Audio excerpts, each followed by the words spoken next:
Saya akan sharing sedikit tentang produk pressure and temperature. Prosedur pemasangan pressure gauge.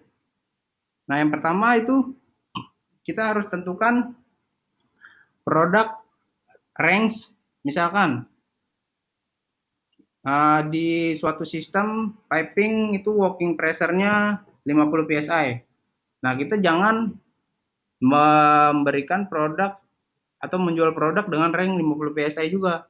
Kenapa? Kalau kita supply barang tersebut, nanti di lapangan barang yang kita supply itu akan terus-menerus bekerja maksimal.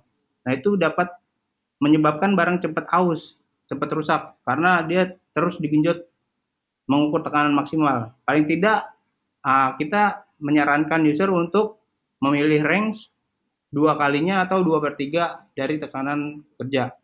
Nah, itu untuk pressure gauge. Sama juga dengan temperatur. Misalkan working temperaturnya 100 derajat. Nah, kita jangan kasih 100 derajat. Kita kasih 150 atau 120 atau 200 boleh. Nah, itulah untuk menghindari over temperatur atau over pressure supaya produk yang kita supply itu nggak bekerja terus-menerus kemudian cepat aus. Nah, dan juga cepat rusak pastinya. Kemudian untuk pressure gauge ada sering digunakan gliserin atau minyak di dalamnya. Nah, minyak di dalam pressure gauge ini sebetulnya ada 3 fungsi dia. Yang pertama itu untuk meredam getaran.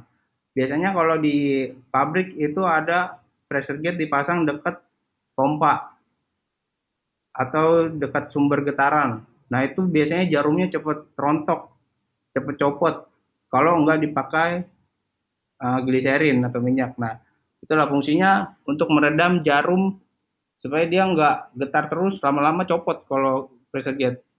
Nah, kedua itu fungsinya sebagai pelumas.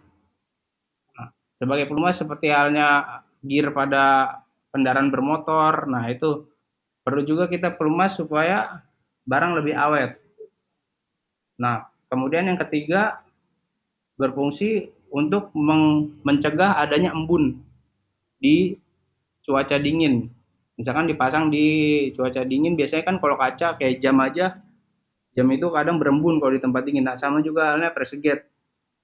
Diisi cairan gliserin supaya dia nggak berembun. Nah, kemudian yaitu pelindung thermal. Pressure gauge itu bukan terkadang sih. Seringkali pressure gauge dipasang di suhu tinggi. Misalkan untuk mengukur steam, tekanan steam. Nah, untuk mengukur steam ini janganlah kita langsung pemasang dari jalur pipa kita pasang langsung pressure gauge-nya. Nah, itu kalau kita langsung pasang di si pressure gauge ini overhead, terus kena over pressure, nah langsung cepat rusak juga ini pressure gauge. Makanya itu pakai sipon, sipon OO sipon ataupun ada tipe U sipon. Nah, sipon ini fungsinya untuk sebagai jalur kondensat steamnya. Jadi steam yang lewat pipa sebelum ke pressure gauge dia lewati sipon dulu. Nah, itu nanti terjadi kondensat di dalam sipon.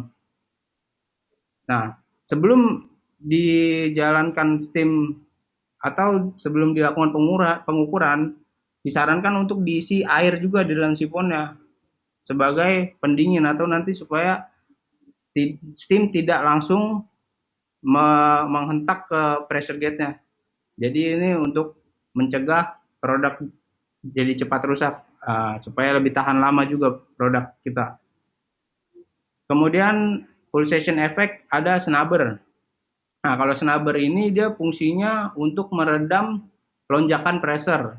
Jadi misalkan ada pompa yang dia ketika dinyalakan dari 0 tiba-tiba langsung 100 bar.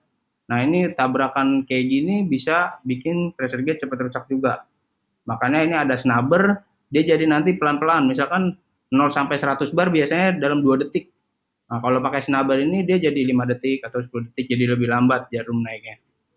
Nah, kemudian terakhir itu gate valve atau bisa needle valve atau ball valve. Nah, ini dipasang sebagai media untuk memudahkan perawatan. Jadi kalau misalkan mau ganti pressure gate-nya, jadi nggak perlu matiin sistem yang berjalan, tinggal tutup valve-nya aja. Pressure gate-nya cabut, ganti atau diperbaiki, nah pasang lagi. Jadi nggak perlu mematikan sistem.